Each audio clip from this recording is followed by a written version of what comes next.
Magandang araw po, welcome po sa aking channel of 9 TV. Patalasasan po, meron po ba kayong mga properties na napapabayaan or non-performing assets?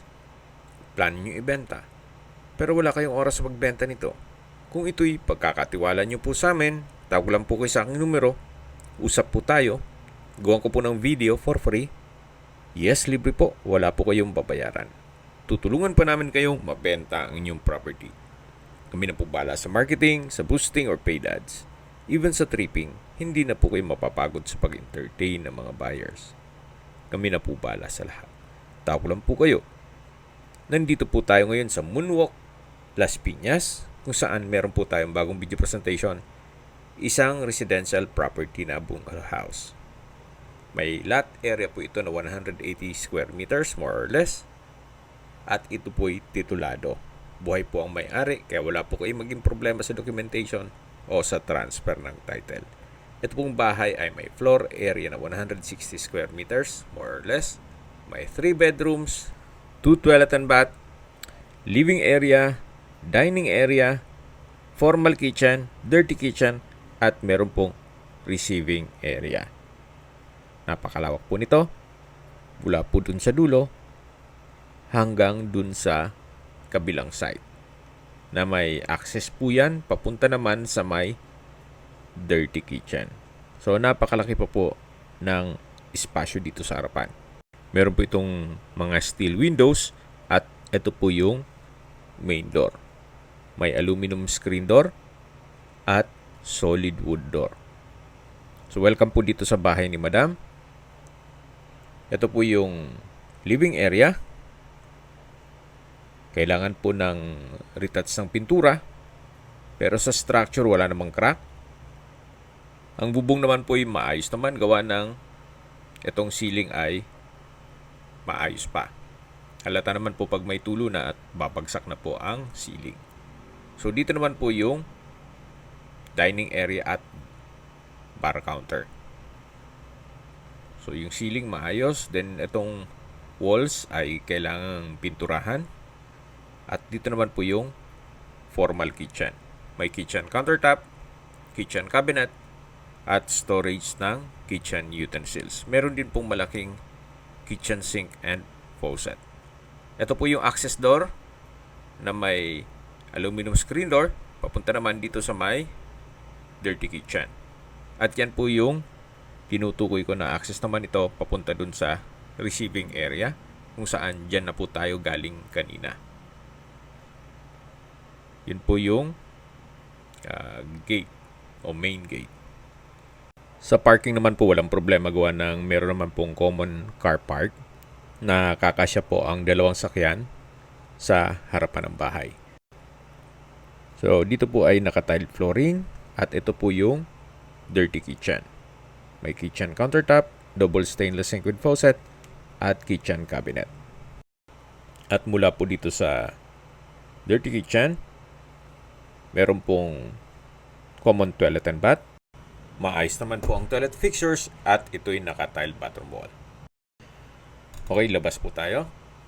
So mula naman dito ay meron pong mga wooden rack at ito naman po yung setback kung saan dito po yung service area. Pasensya na po at medyo makalat. Biglaan po itong pag-video shoot. So mula po dito sa service area, yan po yung dirty kitchen, yung common toilet and bath, at yung another dirty kitchen, at ito yung access door papunta sa loob ng bahay. Yan po yung formal kitchen, dito po yung living area, at dito po sa dalawang kwarto ay hindi natin mapasok gawa ng meron pong mga natutulog. Pero mga malaki naman po ang espasyo niyan. So ito po yung first bedroom at dito po yung second bedroom. Upon tripping po, pwede naman natin i-check ito. Nagkataon lang na may mga natutulog. So mula po dyan sa dalawang kwarto, ito naman po yung pangatlong kwarto o third bedroom. Sa espasyo, sakto lang. Hindi naman siya ganun kaliit at hindi naman ganun kalaki. Meron po itong from floor to ceiling na wardrobe. Then sa dulo po ay may steel window. Ito pong toilet and bath ay Jack and Jill. So sharing po ito mula naman dun sa isang kwarto na nakasarado, yung second bedroom. So ito yung naka-tile bathroom wall, may overhead shower, at maayos naman ang toilet fixtures nito. So ito po yung third bedroom. At paglabas nyo po, yan po yung living area, dining area at yung kitchen. Open concept lang po siya. Then ito po yung main door. Sa distance, location at travel time portion na po tayo. Mula po sa Pure Gold at Save More Market Marcos Alvarez, ang distance is 1.6 kilometers at ang travel time is 6 minutes. Mula naman po sa Las Piñas Medical Center, ang distance is 1.8 kilometers at ang travel time is 7 minutes. At yan po yung lagi kong binabanggit sa aking video na dapat yung i-consider sa paghanap ng property, yung meron pong malapit na hospital. Hindi ko naman po sinasabing sakitin kayo, yan naman po for emergency purpose lang naman. At mula naman po sa Colors Town Center, ang distance is 2.6 kilometers at ang travel time is 10 minutes. Mula naman po sa SM South Mall, ang distance is 3.6 kilometers at ang travel time is 13 minutes. Mula naman po sa Manila o sa airport, ang distance is 18 kilometers at ang travel time is 46 minutes. Okay, sa presyo na po tayo. Binebenta po ito ni owner sa halagang 6 million pesos. Kung may mga katanungan po kayo, tawag lang po kayo sa aking numero. At sa mga kababayan naman natin nasa ibang bansa, meron po akong Telegram. Sa mga iPhone user naman, may iMessage. Meron din pong Imo, Skype, Viber at WhatsApp. Same number lang po, 0917-316-3399. Sa mga nagtatanong naman po ng aming Facebook, meron po kaming Facebook page na Nov9TV at Facebook Real Video. Meron din pong TikTok at Instagram. May ibang YouTube channel po kami na The Nov9TV Channel, Nov9TV Listings at Nov9TV On The Spot. Real talk, real fast.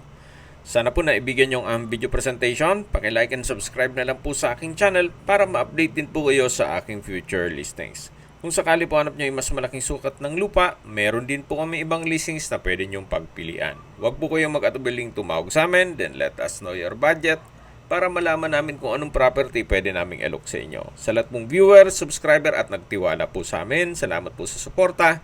Ingat po kayo lagi at yung pamilya. Maraming salamat po.